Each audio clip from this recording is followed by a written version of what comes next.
Anyway, so happy Valentine's everyone. So next week, sino dito magdi-date?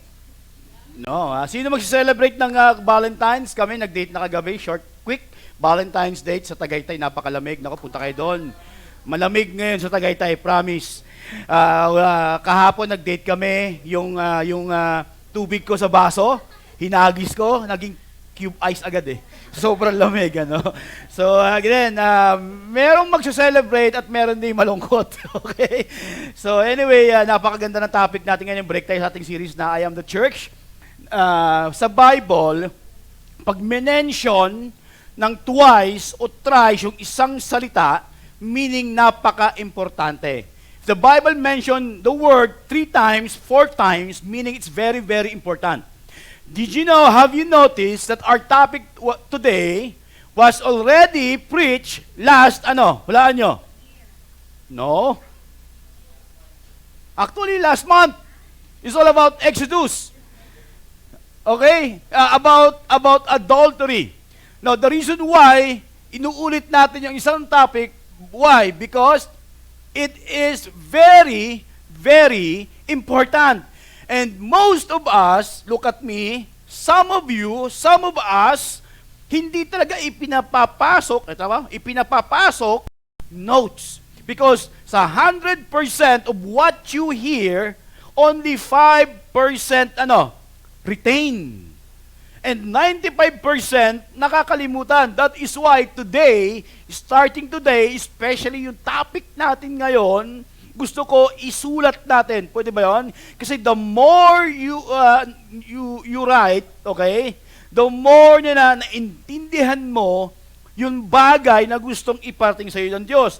The reason why yung mga kings before, they have to rewrite all the laws. Why? Because, the more they write kasi, the more na naintindihan nila. Tama ba yun?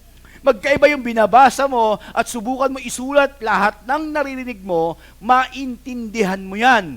And tinanong ko sa iba sa atin, di nyo ba alam na topic na natin to? Sabi na, kailan? Di ba?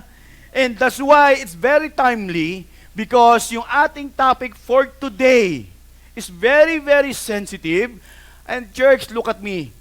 It can happen kahit kanino, kahit sino, anytime, anywhere.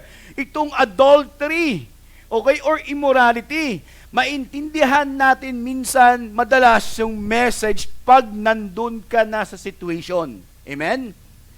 Pero, tingin sa akin sana bago dumating sa situation, naramdaman mo na agad. Are we clear? So, if you are with your wife, kung katabi mo asawa mo, tabihan mo, Pastor Gerald, pakisakal pakitabihan, ayan. Okay? And then I want you to write down everything kung ano yung sinasabi sa iyo ng Diyos this morning. Because this is very serious. Take natin to, church, listen to me, City Light, as a next level. Kasi hindi tayo excuse, even me as pastors, even yung mga big names sa Bible ay nangyari din ito. Especially to David.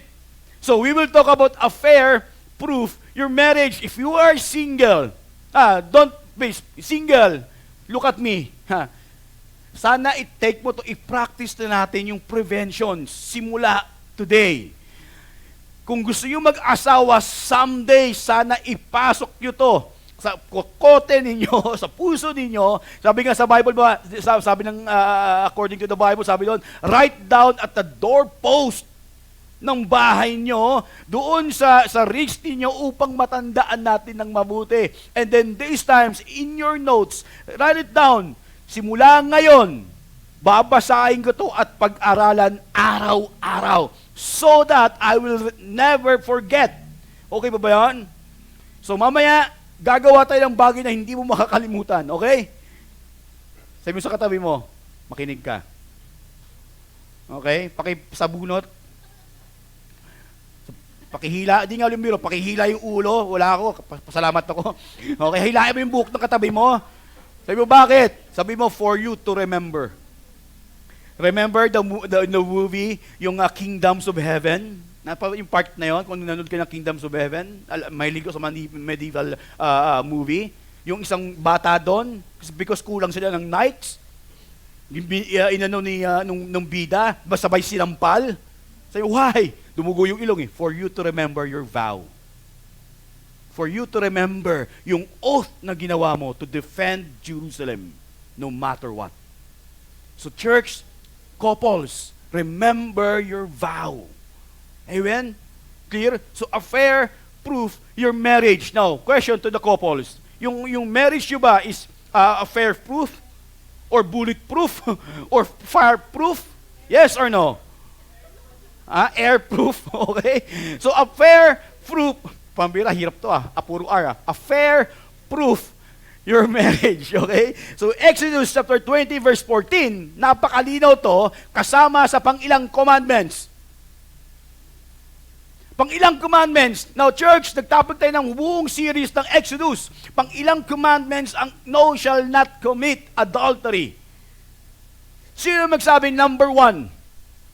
Number 2. Okay, actually, number 7. Always remember the wedding finger. Okay? Number 7 is you shall not commit adultery. But according to the Bible, according to God's Word, if you look at the woman, lastfully, sa isipan mo, you are now committing adultery. Okay pa ba yan? And men, is not excuse pagdating sa ganyan. Ang daming mga grabe ngayon. Dahil mga short ng babae ngayon, halos kulang na lang, wala na, see-through. Okay, ang daming temptations. Now, church, tanongin ko kayo, if I ask you, do we need temptation every day? Yes or no? Yes or no? Sabing no. For me, I need temptation every day. Temptation is necessary for me upang ma-build up yung aking faith. Okay? Pag merong temptation, lalo akong kakapit sa Panginoon. Kasi without temptation, church, sometimes, mabilis tayo mag-fall. So, temptation is not a sin. Nagiging kasalanan yan once you give in to temptations. Are we clear? So, men, do you love your wife so much? Yes or no, men? Look at your wife. Sabi mo nga, I love you very much. Sabi mo sa kanya, I will fight for you. Sabi mo nga, yeah. I will fight for you later. I will fight you. Sorry. I will fight you later. But church, women, wives, singles, starting today, especially singles, be the right person. Huwag kang maging kampante. Okay? Be the right person while waiting for the right person. So church, singles, look at me. Serve God. Wala nang iba. Worship God. Wala nang iba. Be rooted in Christ. Wala nang iba. And someday, right timing, right place, right lahat, right. Ibibigay sa'yo ng Panginoon yung right person kasi ikaw ang naging right person din sa taong yan. Are we clear? That is why, kasama sa commandments, sa 10 commandments, ito yung commandments, utos, hindi options, you shall not commit adultery. If you read in Hebrews 13 verse 4, husbands, okay, and wives must be faithful to each other. Hindi sinabi must be loyal. O be loyal. Magkaiba ang loyalty sa faithfulness. Pag loyal ka, pwede ka maging loyal without love. Pwede ka maging loyal sa trabaho mo because of mayroong kang nakukuha. But magkaiba ang faithful. Yung word na ginamit dyan, be faithful. Are we clear? Husbands and wives, be faithful to your own husband or to each other. And then sabi doon, God will judge those who are immoral and commit adultery. When you say immoral, ito yung mga taong walang moral, lahat ng masasama ginagawa. Okay? Even Christian nowadays, hindi na nila wala na silang tinatawag ng moral standard. Lahat immoral na, lahat binabago na yung mga terms. Tama? Yung oh my God, oh my gosh. Di ba? Yung yung pornography, ginawa ng adult entertainment. Tama, pinapababaw yung kasalanan. Now, church, mag-ingat kayo. Sa singles, sex before marriage, ang sinasabi nila, hindi, nagte-testing lang kami. Di ba? Kung talagang kami, akalain mo yan. Kung baliin ko yung leeg mo, ikutin ko 360 degrees. Alam mo, nagigets niyo ko. Now, kaibigan, lying, number one. Not telling the truth is also part of immorality o immoral. Being immoral. Hiding sin is part of immorality or immoral person. And then binanggit doon yung number one, adultery. Special mention sa Bible about adultery. Kasi nga rampant even in the life sa buhay nila Moses before, even in the David's time, even now until now, rampant ng adultery. At maraming couples, they just don't care. Okay po ba yan? And sasabihin mo, hindi pastor, nakita ko na yung love ko, hindi sa asawa ko, hindi sa ibang tao, batukan kaya kita. That's not love. If you read 1 Corinthians chapter 13, verse 4 to 8, yan ang meaning ng love. Love does not delight in evil.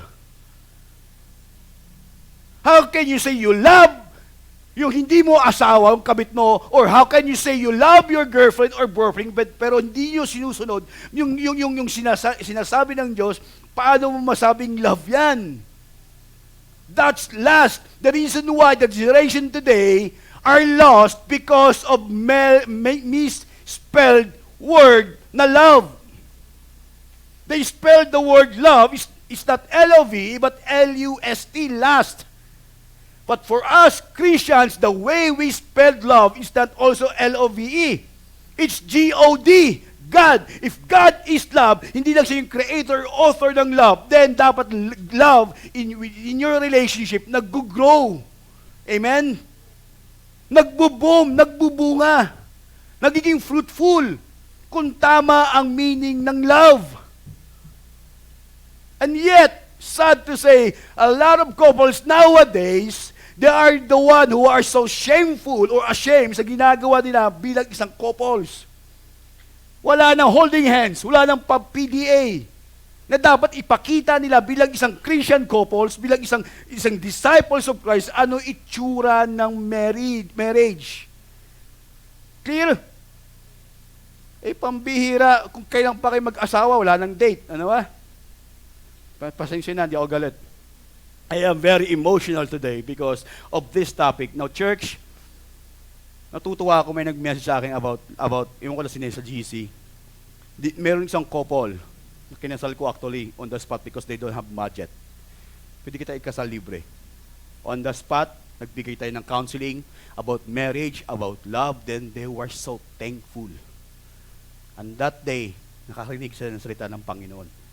Couples, Christians, the reason why nandito tayo is to shine the light na natagpuan natin sa Panginoon. And sad to say, marami sa atin passive.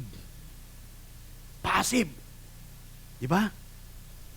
Now, hahaba ako, okay lang ba sa inyo? Para ako hinihingal ngayon, Ang sarap pag-usapan about marriage. Ang sarap pag-usapan about how to affair-proof your marriage. And most of us, especially men, kampante na. If you read this, God will judge. Please, in your notes, write down Hebrews 13 verse 4, highlight judge. God is full of love, yes. And God is also full of wrath.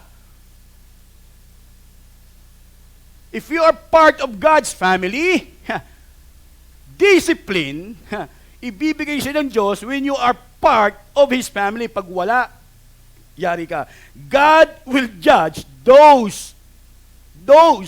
Sabi mo sa kasama mo, those. Sa likod, those. Okay? Who are immoral and commit adultery. Now, look at me. Ito yung hindi ko kayang abutin ng aking isipan. Ito yung nagtitrigger ng aking ng anger na minsan kasalanan ko na dapat hindi magalit, dapat daw tayo ay known by love. But ito yung magiging reaction ko dun sa mga taong talagang nagko-commit adultery. Kasi nga, hindi kayang abutin ng isipan ko kasi during their wedding, they made a vow. At ang vow na yan ay hindi lang yan basta-basta vow. A vow to God and to the people na nandun during your wedding. Yes. And question lagi, what causes affair? Bakit ba nagkakaroon ng affair ang mag-asawa? Bakit ba lagi nahulog even mga good, greater preachers, even now, like sila Jimmy Swaggart, nahulog din sa affair. One of the greatest evangelist person, nahulog sa affair. Biruin mo, ang dami-daming kaluluwang naaabot at yet pumupunta sa Thailand just kumuha ng babae. Hindi tayo excuse. Hindi kami excuse. Now, what causes affair? Okay? Now, do you think what causes affair? If you remember the topic last 2 months ago, what causes affair? And most of the time, number 1, sabi doon, unmet needs. Nako, couples. The reason why, especially yung mga single, the reason why it's very, very important to know the love language of your spouse or your loved ones mo. What is the love language of your partner? Kasi pag hindi mo yan na-meet, hahanapin yan sa iba. We have 5 love languages. Do you remember? Number 1 is what? Affirmations. Pangalawa,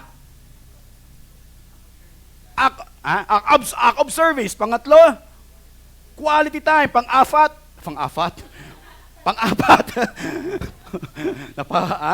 touch. And then pang-last, gift. Sabi ko, yung kaibigan, tingin sa akin, especially sa mga married couple, alamin mo love language. Nami-meet mo ba ang love language? Ask yourself today, na-meet ko ba ang love language ng asawa ko today? Now, kung nakatingin ka sa akin, Pastor John, di ko alam ano ang love language ng asawa ko, patay ka. At did you know love language every year, mostly every year, nagbabago? Okay? You have to know the love language, especially sa mga bata. Anong love language ng parents mo? Anong love language sa mga anak natin? Anong love language nila? Unmet needs. The reason why nagkakaroon ng affair is because of unmet needs. Pangalawa is unresolved conflicts. Ang daming unresolved conflicts. Pag reactive ka, baka meron kayong mga hindi natapos na conflict sa isang situation. Kuha nyo? Yung word na naman, minsan unresolved yan. Ginawa mo ulit, hindi ka na natuto, meaning unresolved conflict. Walang forgiveness. Okay? Pangatlo is unfulfilled expectations. The reason why mayroong mga affair is because unfulfilled expectations. Akala ko mabait ka. Akala ko malinis ka, dugyot ka pala. May mga ganon, yung expectations mo sa mga mister mo. Sabi mo, ang ganda-ganda. I mean, bango-bango ng hininga mo, yung pala tuwing nagdi-date lang tayo, nagtututbrush ka doon ka lang. Diba? Unfulfilled expectations. Akala ko, ikaw ang magiging queen, yung pala, ikaw yung nagiging baliktad. Nagigits mo ako? So mga unfulfilled expectations. Pang-apat is undeveloped self-worth. Now, married couples, when was the last time you tell your spouse, o yung partners mo, o yung husband mo, o yung wife mo, how beautiful she was? Kailan yung huli? Sa mga single, sa mga in a relationship, kailan yung huli na ina-flip mo yung moral ng partner mo. When was the last time you say, you are so beautiful, handsome? Look at your spouse. Look at your partner. Or, lagi mong sinasabi sa kanya, ang bobo mo, sabi ko sana yung isang word. Spelling ko ba? Hindi na. Okay? Di ba? Ang ano mo, nakakababa ng self-worth. And then, pag sa ibang tao niya na-meet yung kanyang self-worth, yari tayo. Now, church, look at me. Look at me. Itong mga excuses. Itong mga causes of affairs. Now, look at me. Are these reasons ba to para maghanap ng iba? Yes or no? Because, look at me, tingin sa akin. Laging sinasabi ng isa, hindi mo kasi nami-meet ang need ko at sa iba ko nahanap. Now, church, look at me, tingin kayo sa akin. Maging seryoso tayo. Okay? Christians, disciples of Christ, yung dasma na identity. Ito ba ang reason para mag-cause ng affair? Or excuses para kumuha ng iba? Reasons or excuses? Excuse. No, tingin sa akin. Especially sa mga singles. Tingin sa akin, napaka-importante.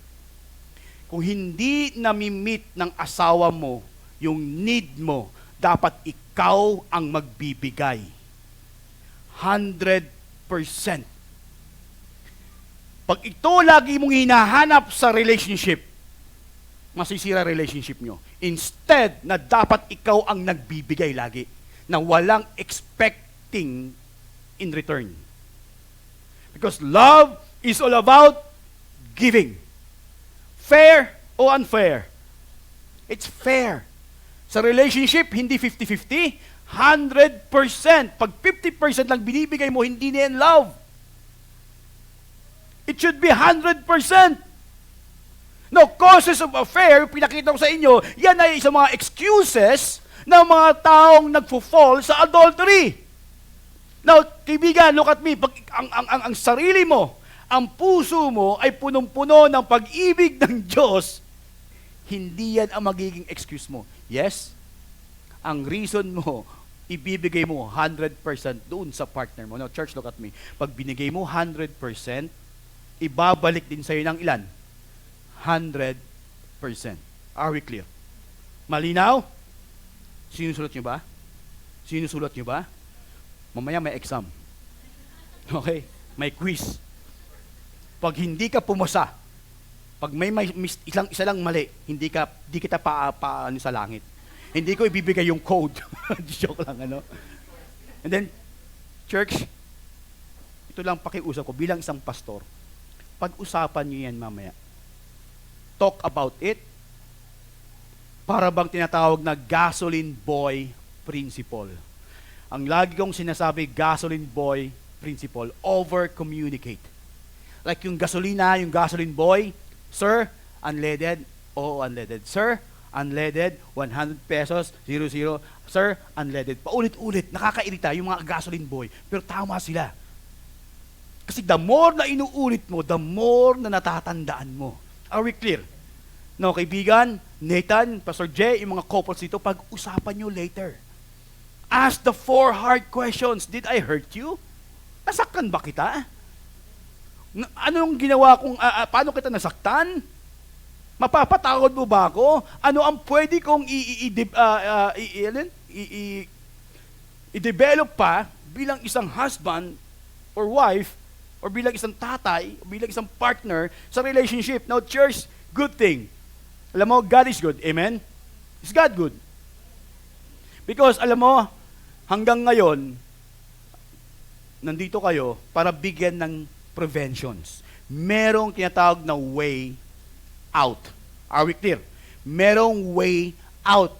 Tell your partner, way out. Sabi mo, way out. When it comes to temptations, merong way out. Remember Joseph. Di ba, yung asawa ni Potiphar, minsan si Potiphar doon yung asawa ni Potiphar na hindi nga minention sa Bible kasi nga hindi naman karapat-dapat i-mention yung pangalan niya. Everyday, Joseph. Di ba? Joseph. Di ba nakatapis? Joseph. Di ba? Every lahat ginawa niya, pero si Joseph. That's why in the Bible, sinabi doon, flee. Hindi sinabi stay. The only command when it comes to temptations, pagdating sa immorality, in adultery, sabi doon, flee. Umalis ka. Tumakbo ka. Huwag kang magstay. Kasi nga, ang magiging prayer mo, if you stay, thy will be done. Joseph, run. That's why we have preventions, 6 steps prevention. I want you to write it down, remember it, put it in your heart, write it in the tablet of your heart, so that you will not forget how, pagdating sa temptations na yung way out. 6 preventions. Now, I want you to talk about it later with your wife, with your partner. Number 1, make what? A commitment to God standard. Ano ba ang standard ng Diyos? And yet, huwag kayong sumunod sa standard ng mundo. Huwag kayong mataranta kung break na si Bea at si Dom. Nakasunod ako, ano? Hindi ko alam bakit. Ang daming taong concerned, bakit sila nag-break kami? Pakialam mo. Di ba, nag-break sila eh. Mas maganda din nangyari before sa kasal. Kung during kasal pa sila nag-break, ay, nako. Alam mo, church, ang standard ng mundo ngayon, okay lang kumabit. As long as hindi ka nahuhuli. Ay, nako. Walang lihim na ano? Na hindi nabubunyag. Ano sa English nun? There is no secret in hiding. Alayo naman ako. Naguguts nyo ako? Paki-interpret na lang kay, there is no secret in hiding. Anyway, okay? Lahat yan ibubulgar ng Panginoon in a broad daylight. You can run, but you cannot hide pating sa Panginoon. And most of the time, now church, grabe ang gravity ng kasalanan. Hindi lang ikaw ang makakaramdam, kundi buong katawan, buong iglesia, buong simbahan ang makakaramdam ng bigat at sakit sa ginawa mo. At balang araw, tingin sa akin, yung mga bagay na tinatakbo mo o tinatakbuhan mo, ini-ignore mo, balang araw ang anak mo ang lalaban dyan. Sila ang magsasuffer. Yung gravity of sin. Now, church, make a commitment to God standard. Single, sex before marriage is no-no. Wait until marriage. Single men, kung nasa in a relationship ka, dalhin mo, ingatan mo na para bang mabasaging kristal yung mapapakasawa mo balang araw. Babae, ikaw, babae, ingatan mo sarili mo.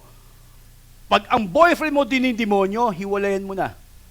Huwag kang matakot dahil merong ipapalit sa iyo ang Diyos ng mas pogi pa dyan. Nakuha nyo? Wait for yung timing ng Panginoon. Wait yung tamang tao. Wait yung tamang situations. And while waiting, serve God. Make a commitment to God standard. 1 wife, 1 man. 1 husband. 1 husband, 1 wife. Pastor, sinabi doon, wives. Submit to yourself. Maraming babae, hindi. No, just 1. Are we clear? And then sabi din doon, in verse, Psalm 119, ang ganda na ito. David said, how? The question is, how can a person keep his way pure? That's the question. Ang sagot is by living according to your word. Now, look at me. Tingnan sa akin. Just be honest. Kamusta ang devotion mo when it comes to personal, sa devotion sa Panginoon? Kamusta? Sa mag-asawa, when was the last time na pinag-usapan nyo about God's Word? Kailan nyo in-apply? Ginagawa ba natin? The problem is, once a week lang nyo ginagawa ang devotions, or especially yung personal devotions mo, wala! Now, how can you keep your way pure kung hindi mo sinasama ang Diyos sa lahat ng ginagawa natin? Clear? Question of David, how? Then the question, the answer is, by living, not only by reading, by living according to your word. Are we clear? And also in Proverbs 5:15, sabi din doon ni Solomon, be faithful to your own wife and give your love to her alone. Now, men, husbands, please look at your wife.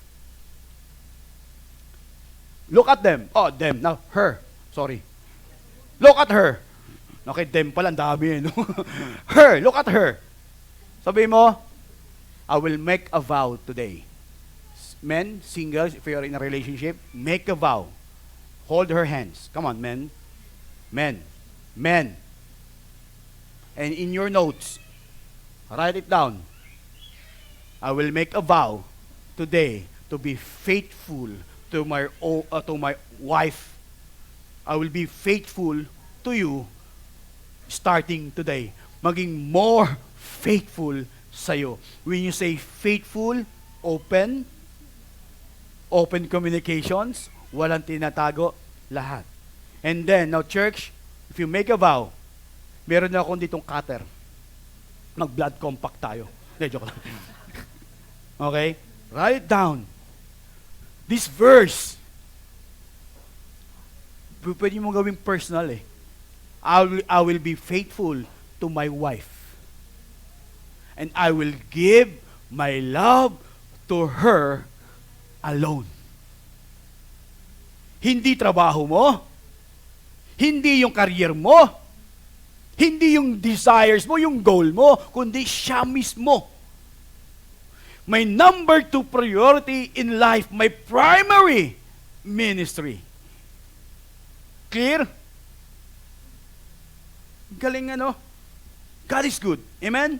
Pangalawa, now church, men, women, singles, you have to magnify always yung consequence. Kumbaga sa messenger, nakapin. Tama ba? Pinned. Naka-above. You have to magnify. Pwede bago mo gawin, magsisi ka na. Kaya nga, sabi ko sa inyo before, iba sa inyo, tinatanong ko, what if me as your pastor committed adultery?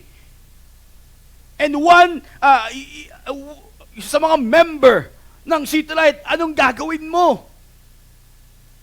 Ginagawa ko yun para makita ko na agad yung consequence. Na pwede akong magsisi sa huli. Sa umpisa. Okay? Sinubukan nyo ba yan? Sino yung mga tinanong ko dyan? Taas kamay. Si Steph, sino pa? What if? Anong gagawin nyo? Tinanong ko sila, AJ, anong gagawin ng asawa ko? Anong gagawin nila, AJ? Ang sakit. So, hindi ko na gagawin. So, you have to magnify. Hindi yung pleasure, kundi yung consequence. Men, kaya ganyan mag-react ang asawa nyo sa inyo is because hindi mo minamagnify yung consequence kung paano siya tratuhin noon. Tama? Kaya siya naging ganyan ngayon. And church, before kayo pumasok sa adultery, immorality, tandaan mo, tingin sa akin, magnify this. Just kidding. Pero, makakaranas ka sa akin. Hindi kita ititreat bilang isang new Christians, bilang isang bata, titreat kita bilang isang ikaw na adult na alam ang ginagawa. Clear? And tingay sa akin, look at me. Singles. Pag kayo ay nahulog sa kasalanan, tingay sa akin. Tingay sa akin. Hawakan mo yung asawa mo, partner mo. Jex, lapitan mo si Nicole. Lalapitan talaga, oh. Okay. Bigan, seriously speaking, wag nyong ialis yung fellowship niyo sa kapwa nyo Kristiyano. Stay. Maybe makakarinig ka na masakit, but we love you. We will help you ma-overcome, maayos ulit yung dapat nating ayusin. Okay ba yun? Yes? And sana wag kayong wag niyo akong ituring na para bang si PJ, baka sakalin ako. So, umpisa, oo. Pero open arms, closed fist, kitang tatanggapin. Clear? You have to magnify the consequences. Nakasabi dito in Proverbs 6:32, the one who commits adultery, please read. The one who commits adultery is an, why? For he destroys his own soul. Sa Tagalog, mangmang. Sorry for the word, bobo. Okay? Siraulo. Sa layman's term, ha? Baka iba na masabi ko. Mimute, pakimute. Okay? Kasi unang-una, ikaw mismo ang sumisira sa sarili mo. Mangmang ang tao pag sinisira ang kanyang dignity. Mangmang ang isang tao once na sinisira niya ang kanyang binild up for how many years, yung kanyang integrity at yung kanyang dignity at yung kanyang family, sisirain lang sa ilang minuto lang.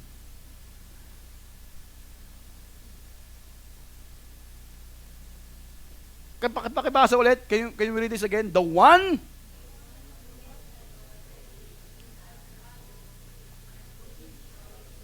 Now, church, ask yourself, are you a fool? Yes or no? Are you a fool? No!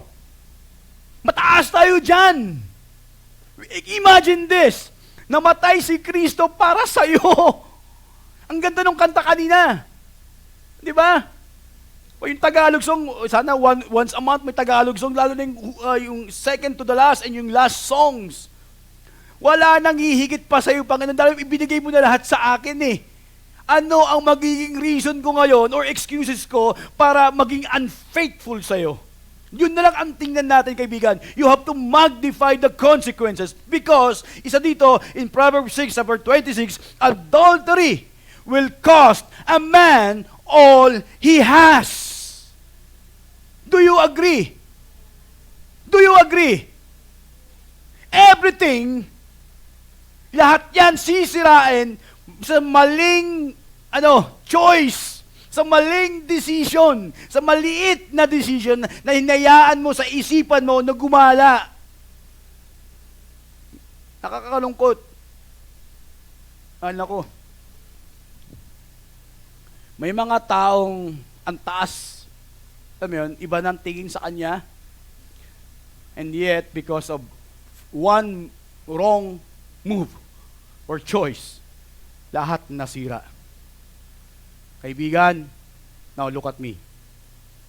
Huwag mong hayaan na yung reward mo sa langit madadamay din. Okay?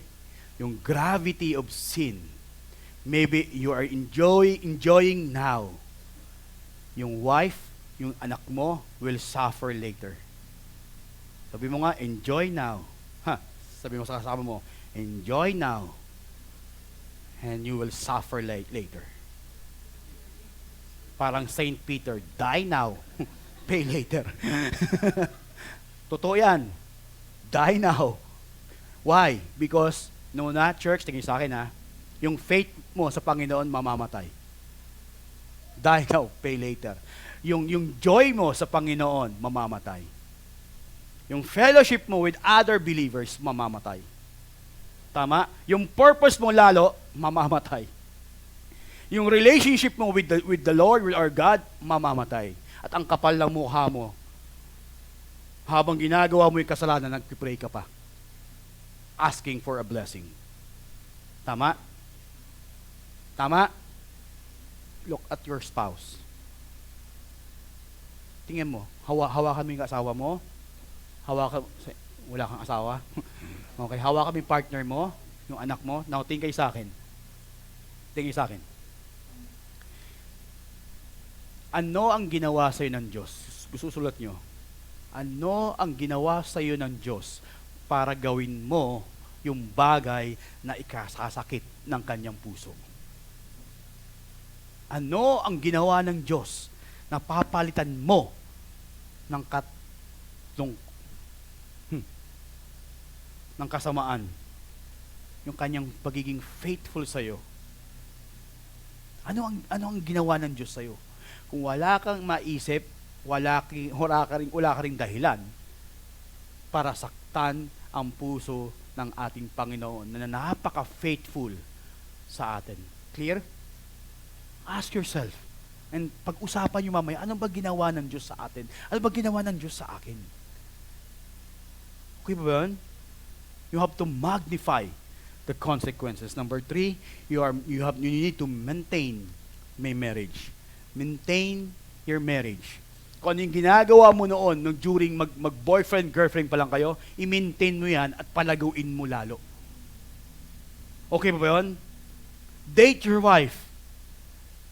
Make time with your wife or with your husband. Make time to listen to your wife, to your husband, to your partners. Make time to lead him or her to the Lord. Make time.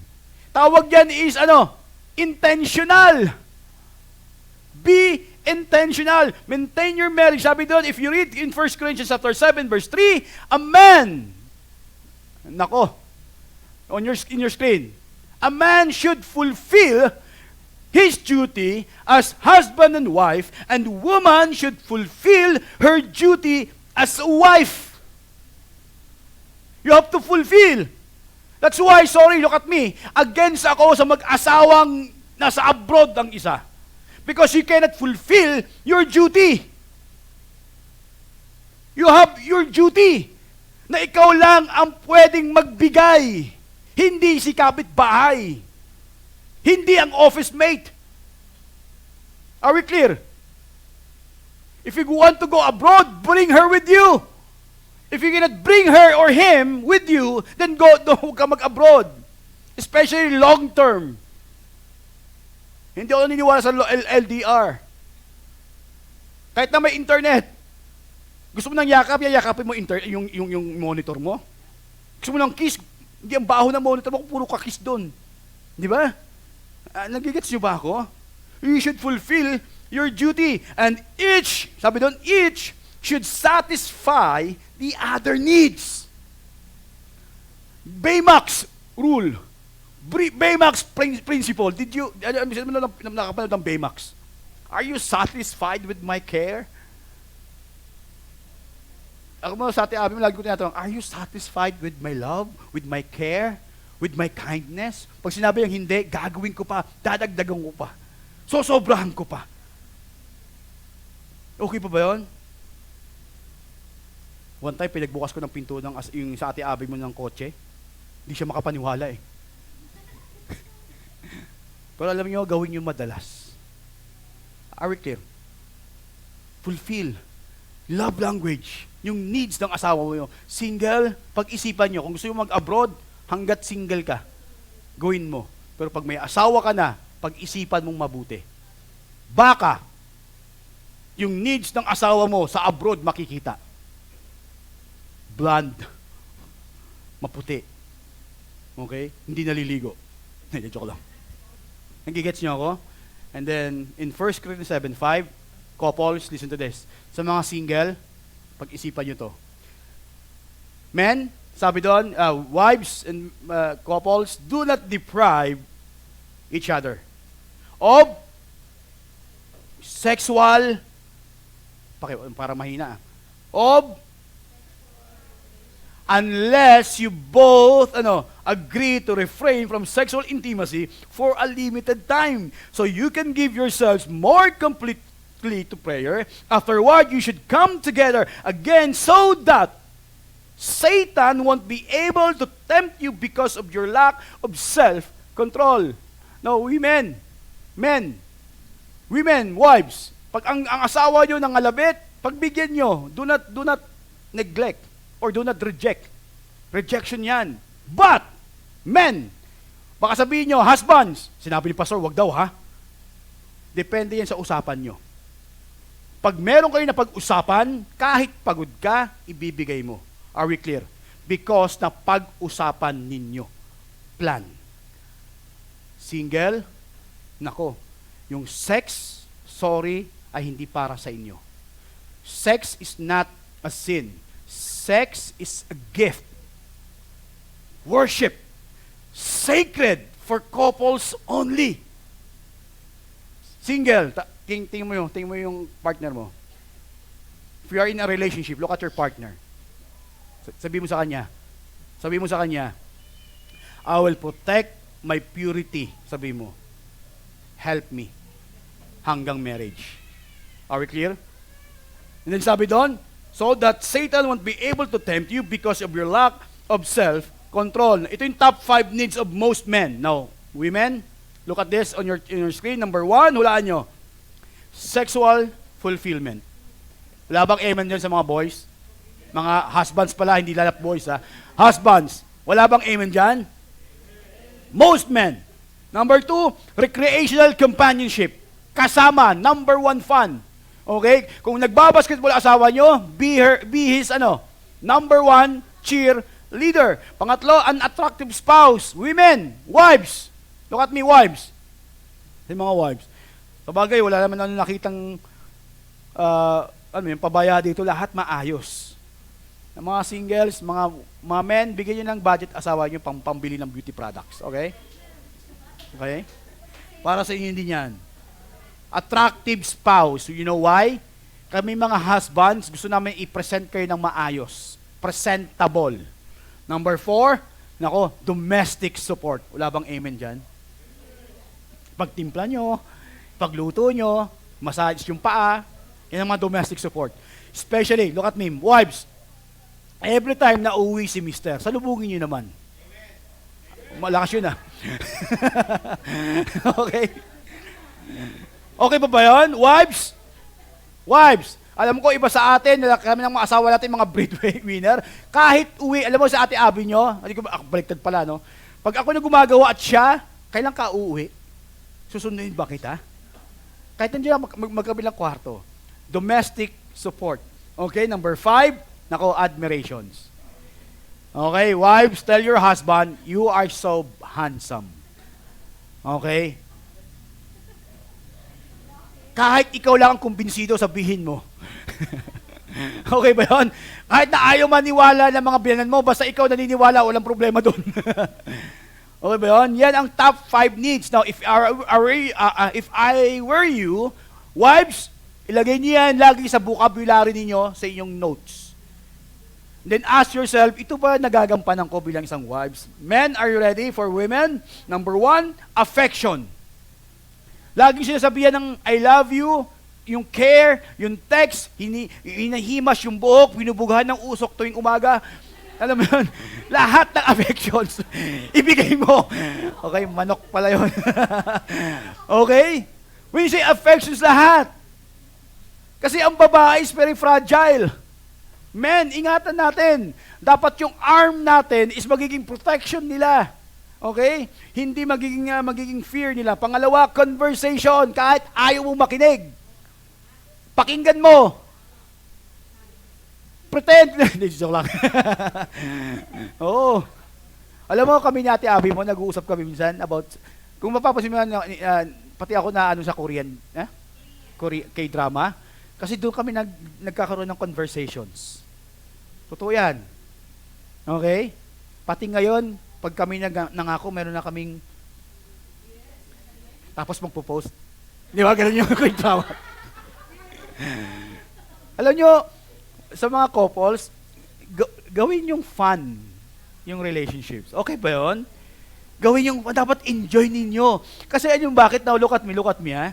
Sa mga couples, ibinigay na sa'yo yung asawa mo eh. Yung pinag-pray mo, dapat ma-enjoy mo. Yung time, yung conversations, lahat eh. Di ba? Minsan yung asawa sa ate, mo, kakalapit sa akin, magugulat ito. Alam mo yung mga ganon? Di ba? Gawin natin fun. So that ma-enjoy natin. Ang pangatlo is honesty and openness. Be honest. Be open. Huwag ka walang secret sa mag-asawa. Open mo lahat. Okay ba yun? Upang maintindihan ng bawat isa kung ano yung pinagdadaanan mo. Okay? Kasi minsan madalas sinasabi ng asawa, kung alam mo lang ang pinagdadaanan ko, hindi nga niya alam eh. Di ba? Kung alam mo lang pinagdadaanan ko sa trabaho, hindi ka niya alam, hindi ka open eh. Tama? Hindi ka niya maintindihan. Buti na nga lang ang mga mekaniko, lalaki, kundi hindi babae. Kasi pag babae ang mekaniko, hindi mo maintindihan ang sira ng kotse mo. Di ba? Anyway, joke lang yun. Pang-apat, financial support. Now, tingin sa akin. Meron tayong situation sa City Light, especially din ako, okay? Karamihan madalas is yung asawa ang nagtatrabaho. Don't feel guilty. Because iniligay ka ng Diyos, hindi lang dyan para sa financial support, kundi sa physical support, moral support, at para din sa anak mo. Don't feel guilty, men. Kung malaki ang sahod ng asawa mo, din gawa ka ng paraan, men, para masuportahan mo asawa mo 100% by helping her sa house chores, sa pag-alaga ng anak mo, sa pag-discipline ng anak mo, diyan mo siya pwedeng suportahan. Amen! May magre-resign na asawa dito, promise. Nagigets nyo? Kliklan nyo ba ako? Suportahan nyo naman. Okay? Pang-apat, family commitment. Wala bang amen sa mga babae? Amen. Men, write it down. Then ask yourself every day kung ikaw ba'y nag-i-improve, and be honest to evaluate yourself. Pag when it comes to affections, ilang percent? From 1 to 10. You have to evaluate mo yung sarili mo. Okay ba yun? And ask your wife. Be honest. Okay? Sa ating api po, lagong tinatanong yan. Di ba? And also, number 4 is you always manage your mind. Manage. Sabi ng Bible, by the renewing of your mind. Because number 1 battle is always in the mind. And most battles, karamihan ng battles sa buhay natin, is saan tayo natatalo? Saan? Sa isipan. Number 4, sabi doon in James 1:14, temptation is the pull of a person's own evil thoughts and wishes. These evil thoughts lead to evil actions, and afterwards to what? To death. Saan nagsisimula? Sa isipan. Now, meron tayo tinatawag na slides. How affair develop. Now, especially, pag magkaiba kayo ng alin? Ng oras. Lahat ng single and couples, lahat na lang tayo nandito. Extend your hands. Like this. Like this. Okay? Extend. Do it. Extend. Puputulin ko yung kamay nyo. Sige. Okay? Then ganun kayo. Ganun. Okay? Ganun. Okay? Couples, married, this is your territory. Okay? This is your territory. Pag opposite sex, lumampas dito, meaning masyado na kayong closed. At dyan nagsisimula yung immorality at adultery. Clear? Clear? Clear? Baka pagdating sa office si Nathan, sa pagpasok sa office, ganun. Oo, lumalampas ka. Grabe, ano? Okay, imaginary line, okay? How affairs develop? Number 1, accepting sinful thoughts in my mind. Gusto niya rin ako. Pareho kami ng suot. Pareho ang zodiac sign namin. Patukan kita pag niniwala ka sa zodiac sign. Okay, at madalas minsan yung tinginan ninyo, yung nagbabangga-bangga. Gusto niyo ba ako? Ay nako, and then, no, church, look at me. Tingin sa akin. Men, husbands, ito ang danger.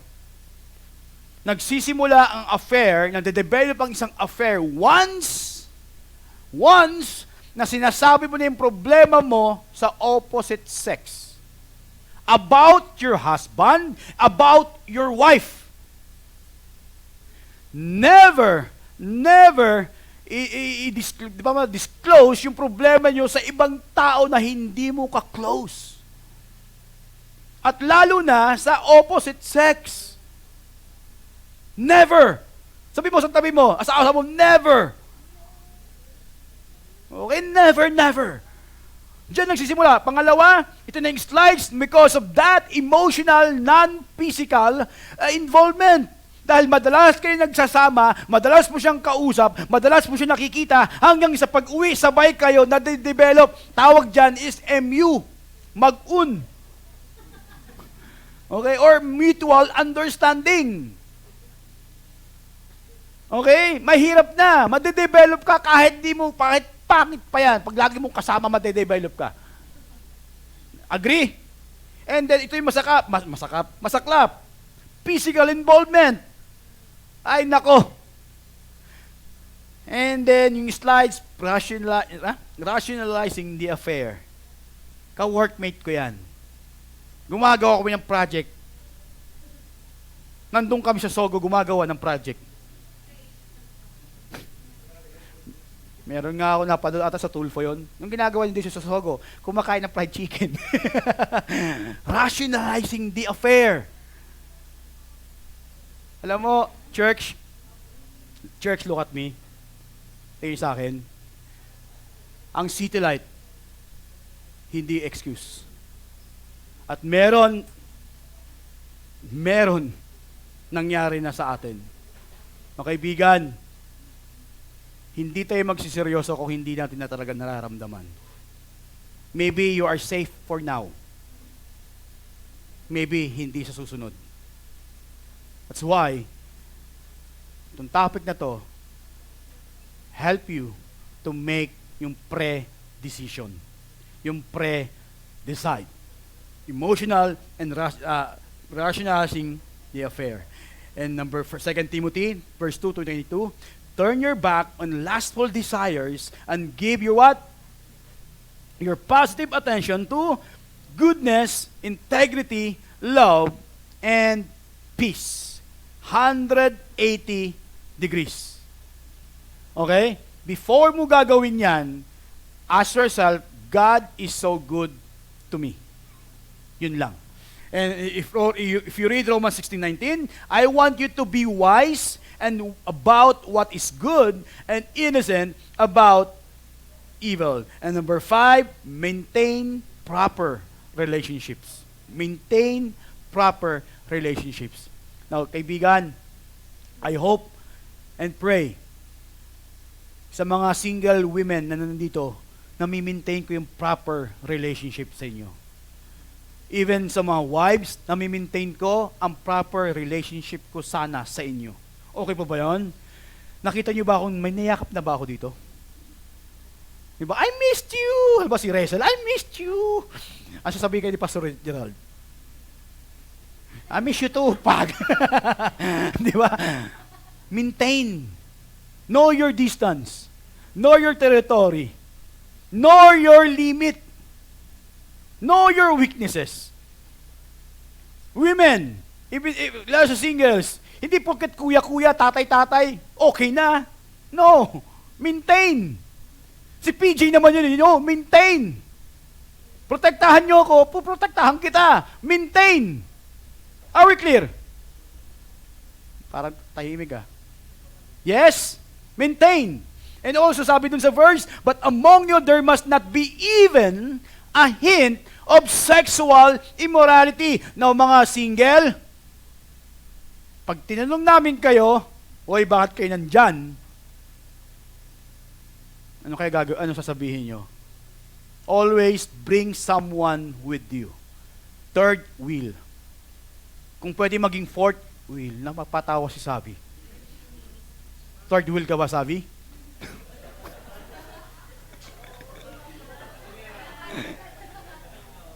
Napapakamot ako eh.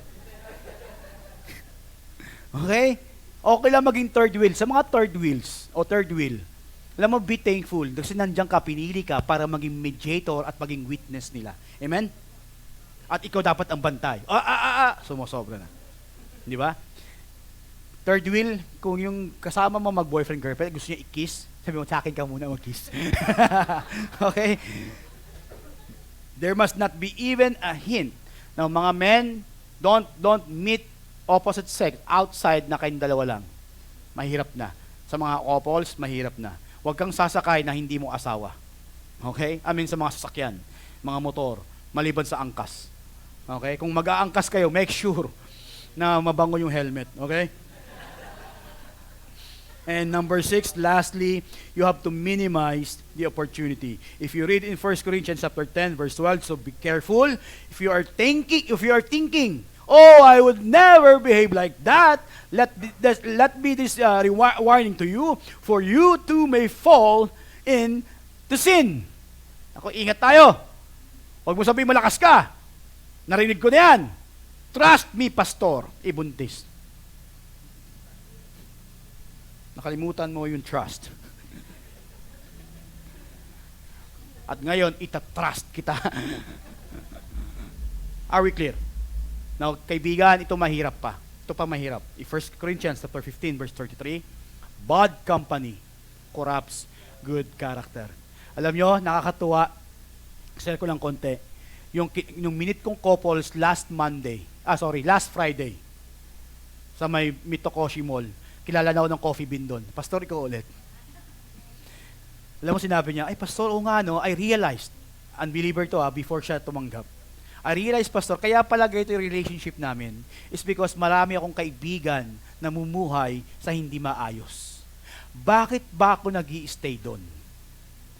Na gusto kong lumago, gusto kong maging malaya, gusto kong maging masaya ang relationship ko, pero hindi ko pinipili yung kaibigan ko. Now nakita ko, kailangan ko pala isurround yung sarili ko upang yung relationship ko sa Panginoon, upang relationship ko sa magiging asawa ko, upang relationship ko sa magiging parent ko, ay dapat pala tama. Doon sa mga taong mahal din yung kanilang asawa at yung Diyos. Kasi the more nag-i-spend ako sa mga taong yon na may tamang moral, tamang perspective, magbabago din yung aking perspective, magbabago din yung aking karakter. Pag ang kaibigan ko is puro kalokohan, dapat ko pala iwanan kasi hindi sila ang kaibigan ko. Even Christians. Now, look at me. Pag walang nagre-rebuke sa ginagawa mo, ay nako, palitan mo kaibigan mo. Totoo yan.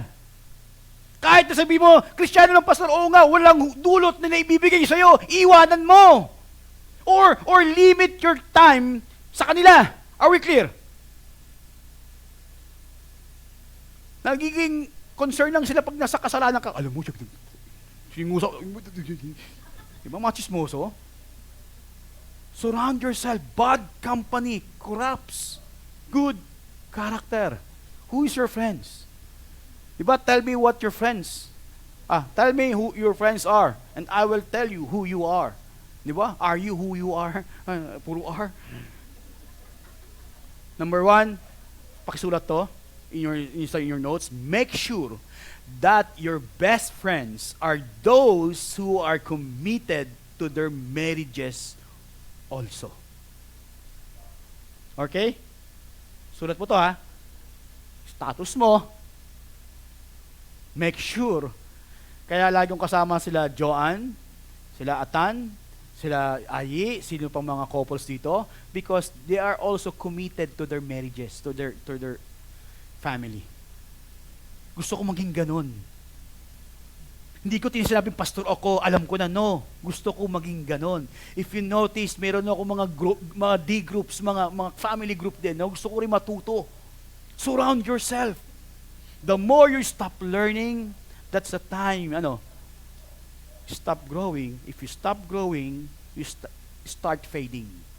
If you start fading, your faith will start dying. Are we clear? Ang ganda nung sinabi, the pathway back to purity. Now, church, kung nahulog ka na, ito yung pathway. This is the pathway. Acknowledge the sin. You have to acknowledge it. Gusto ko sinabi ni David in Psalm 51, okay lang ba itong basahin natin? Sundan niyo ako. When David repented, when David acknowledged yung sin, ito yung sinabi niya sa Panginoon. In Psalm 51, sabi niya, have mercy on me, O God, according to your unfailing love, according to your great compassions, blot out my transgressions, wash all my iniquity, and cleanse me from my sin. For I know my transgressions, and my sin is always before me. Against you, and you only have I sinned and done what is evil in your sight. So you are right in your verdict, and justified with your judge. Surely I was sinful at birth, sinful from the time my mother conceived me, yet you desired faithfulness even in the womb. You taught me wisdom in that secret place. Wow. Cleanse me with hyssop, and I will be clean. Wash me, and I will be whiter than snow. Wow. Sana ganyan yung prayer natin. Let me hear joy and gladness. Now, church, let the bones you have crushed rejoice. Hide your face from my sins and blot out all my iniquity. Now, church, tingin sa akin, before I proceed, once na-reveal ang kasalanan mo, you are crushed. Ginagamit yan ni Lord, to mold you. Sa Japan, yung once na nabasag yung isang ceramic, alam nyo, binabalik na using yung gold para maidikit yung isang baso. That's why you are beautifully, broken. Galing, we are all broken. But because of the blood of Christ, yung forgiveness ng Diyos, yung mercy and grace, now church, we are beautifully broken. Even though you are broken, nandyan pa yung grace and love ng Diyos. Is God good? Grabe, no? And then sabi doon, prayer niya, Lord, create in me a pure heart, O God, and renew a steadfast spirit within me. Do not cast me from your presence or take your Holy Spirit from me. David realized kung ano yung kasalanan niya, nagsimula sa nakita niya, nasimula sa pinasok niya sa isipan niya, hanggang sa ginawa niya, hanggang sa nag-result ng murder. Nakita niyo ba yung slide ng sin? Because of Bathsheba. First, he saw Bathsheba naliligo. Wow, beautiful. And then, pinaglaruan niya sa isipan niya hanggang sa kinuha niya by force. Can you imagine now, look at me. If you were Bathsheba, anong gagawin mo? And yet, because of Bathsheba's heart, sumunod lang siya. Biro mo yung king na dapat magprotekta sa akin. Yung king pa ang lumapastangan sa akin. At dapat yung king na dapat mag-protect sa family ko, siya pa yung nag-cause ng kinamatay ng asawa ko. At yung king na dapat mag-support, mag-bless sa family ko, yun pa ang dahilan kung bakit namatay ang anak ko. Grabe, Pero ginamit ng Diyos yung situation ni Bathsheba para maging pinakamataas na reyna sa balat ng lupa. Now, kaibigan ko, ikaw broken, may plano ang Diyos sa'yo. Amen? And because of David, na-realize niya, Lord, create in me. Yung pride, nawala. Yung humility, umalit. Kaibigan, marami sa atin masyadong prideful para aminin yung kasalanan. Sabi niya, create in me. And then sabi doon, restore to me. Now, church, big words. Restore to me the joy of your salvation and grant me a willing spirit to sustain me. A willing spirit to sustain me. Then I will teach transgressors your ways so that sinners will turn back to you. Deliver me from guilt of bloodshed. O God, you are a God, my Savior, and my tongue will sing of your righteousness. Grabe yung humility, yung love. That's what tinawag siya, a man God's after God's own heart. Sana ganun din yung spirit ko na, Lord, ganito rin sana ako. And then sinabi niya pa, open my lips, Lord, and my mouth will declare your praise. Do not delight in sacrifice, or I would bring it. You do not take pleasure in burnt offering. My sacrifice, O God, is a broken spirit. A broken and a contrite heart, you, God, will not despise, no matter how big, how strong, how beautiful yung sacrifice mo, pero ang puso mo is broken. Alam mo, yung sacrifice mo is useless. Kahit na tumutugtog ka pa dito, kahit na mag-preach pa tayo dito, kahit na ikaw ay isang leader ng isang ministry, kung hindi tama ang puso mo, useless ang ginagawa mo in front and in the sight of God. Amen? Ang gusto ng Diyos yung puso. Pupunta tayo mission ng Coron, sana tama ang puso. Okay ba yan? May it please to you, prosper Zion, to build up the walls of Jerusalem. Then you will delight, now church, then you will delight in the sacrifice of the righteous, in burnt offerings offered whole. Offered whole. Puso, pagkatao. Then bulls will be offered on your altar. No, church, kaibigan, sana City Light. The reason why maybe hindi tayo give sa ministry ng 100%, hindi makapag-commit na 100% is because merong something sa puso natin. At ang masakit, pag when you sin, church, pag ikaw nagkasala, pati kami damay, pati kami stress, pati kami problemado, frustrated. Now, church, please, before tayo gumawa ng kasalanan, isipin natin yung mabuti. Huwag mo lang isipin yung sarili mo. Huwag kang maging selfish. Okay ba yan? Don't be selfish. Isipin mo yung kapatiran mo. Isipin mo yung ka-fellowship mo. Isipin mo yung mga other believers. Are we clear? And then pangalawa, end the relationship immediately. Kung you are now there, you have to end it immediately. If you are convicted by the Holy Spirit. No, I do believe Christians, if you are part of the family of God, if you are already saved, if meron ka ng relationship sa Panginoon, meron tinatawag na convictions. Hindi ka na magko-continue sa kasalanan. Okay ba yun? Kaya minsan nakakapagtaka, bakit may mga Kristiyano patuloy sa kasalanan, manhid sa kasalanan.